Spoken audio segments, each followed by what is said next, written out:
तो फैमिली कैसे हो आप? उम्मीद होगी बहुत अच्छे होंगे। और अपने अपने काम पर होंगे। आप सभी का स्वागत है हमारी फैमिली ग्रुप में।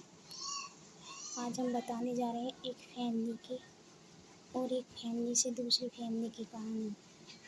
कहते हैं ना कि पैसे रखने के लिए बैंक पे बहुत मिल जाएंगे और चीज़ रखने के लिए लॉकर भी बहुत मिल जाएंगे, लेकिन इस ज़माने में किसी के सामने अपनी बात रखना या अपनी मन की बात सुनाना ये बहुत कम मिलते हैं।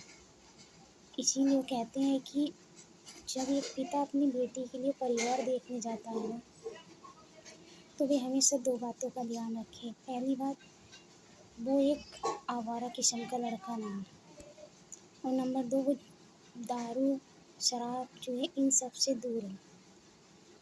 क्योंकि अगर वो लड़का गरीब भी है ना, तो तुम्हारी बेटी खुश रखे।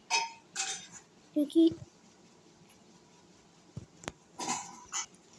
उसे पता होता है कि पत्नी का दूर रहने का दर्द क्या होता है, या वो मेरे लिए छोड़ के आई है अपने परिवार को, अपनी फैमिली को, अपने गाँव को, तो मुझे उसके साथ किस तरह का व्यवहार करना चाहिए। हमेशा ये याद रखना चाहिए कि इन दो आदत वाले लड़कों से शादी नहीं करनी चाहिए। और नंबर तीसरा यह है कि ज़्यादा उम्र वाले लड़की से तो शादी बिल्कुल नहीं करनी चाहिए, क्योंकि वो अपने माँ बाप की नज़रों में ना बालक के समान होता है। और दूसरी जनी आई हुई 18 साल की या 25 या 22 साल की भी ना, उनके माँ बाप को बहुत बड़ी लगने लगती है। इसलिए कहती हूँ मेरे दोस्तों, क्योंकि जहाँ पर लड़की की शादी की जाए ना, तो फैमिली वालों को बहुत अच्छे से परख लेना चाहिए, समझकर तभी लड़की की शादी करनी चाहिए। क्योंकि ये 2 दिन की ज़िंदगी नहीं है, ये पूरी ज़िंदगी का साथ होता है, और इस साथ को बहुत अच्छे से निभाना भी चाहिए। अगर वो कोई गलत कदम उठा लेती है लड़की, उसे लड़के वाले टॉर्चर करते हैं, तो सारा इल्ज़ाम उस लड़की पर आता है। अरे भाई कोई कमी होगी, उससे रहा नहीं गया, निभाया नहीं गया, तभी तो उसने ऐसे किया।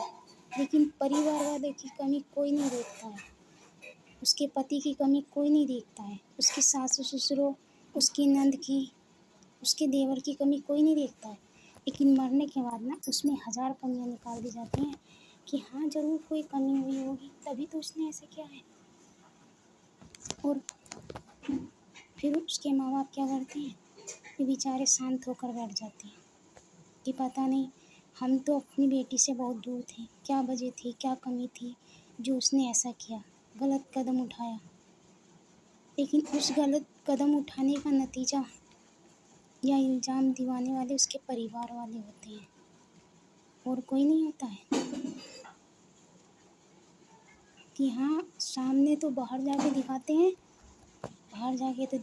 कि हाँ रिश्तों में कितना प्यार है, और ये अगर कोई देखे ना प्यार पास में रहकर, उसे ये एहसास होता है कि जो उस इंसान के साथ रहती है, जो उसके परिवार के बीच में रहती है, कि प्यार नहीं, कितने जालिम लोग होते हैं। इसीलिए मैं कहती हूँ, और मेरे भाइयों, अगर बेटी की शादी करो ना, छानबीन कर तभी करना। अपनी बेटी कभी भी ऐसे मत कीना, क्योंकि बेटी बोझ नहीं होती है, घर की लक्ष्मी होती है। और ये लक्ष्मी तब एहसास होती है जब उसकी शादी कर दी जाती है, जब उसके ना होने से वो घर सूना सूना लगने लगता है। कहते तो हैं कि हाँ, कूड़ी का कूड़ा तो कूड़ी पे ही सस्ता है। अरे ये कूड़ा नहीं है भाई, ये तो तुम्हारे घर की लक्ष्मी है।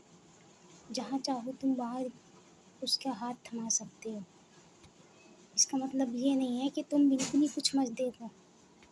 अपनी बेटी के लिए अच्छा घर, अच्छा बार, अच्छा परिवार देखना ये तुम्हारी जिम्मेदारी है, किसी और की नहीं है।